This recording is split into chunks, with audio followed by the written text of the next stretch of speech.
নমস্কার, কলকাতা টিভিতে আপনাদের সকলকে স্বাগত। যাদবপুর বিশ্ববিদ্যালয় সম্প্রতি অশান্তির ঘটনায় কলকাতা হাইকোর্টের হস্তক্ষেপ চেয়ে ভারপ্রাপ্ত প্রধান বিচারপতি তপব্রত চক্রবর্তী ও বিচারপতি আতরূপ বন্দ্যোপাধ্যায়ের ডিভিশন বেঞ্চের দৃষ্টি আকর্ষণ।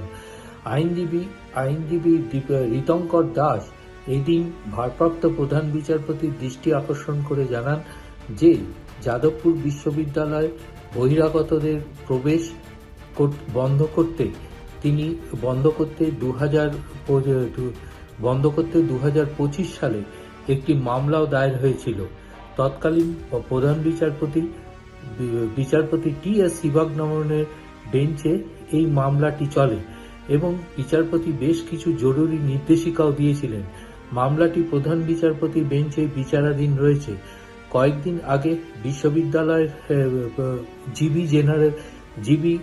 বিশ্ববিদ্যালয়ের পক্ষ থেকে জিবি একটি জেনারেল বডির মিটিং ডাকে। সেই মিটিংকে কেন্দ্র করে বিশ্ববিদ্যালয়ে বহিরাগতদের প্রবেশ এবং আপত্তিকর ঘটনার সৃষ্টি হয়।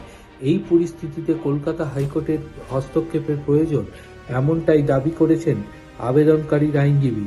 তার দাবি, যদিও প্রধান বিচারপতি জানিয়ে দিয়েছেন এই মামলার শুনানি গ্রহণ করবেন আগামী সপ্তাহে।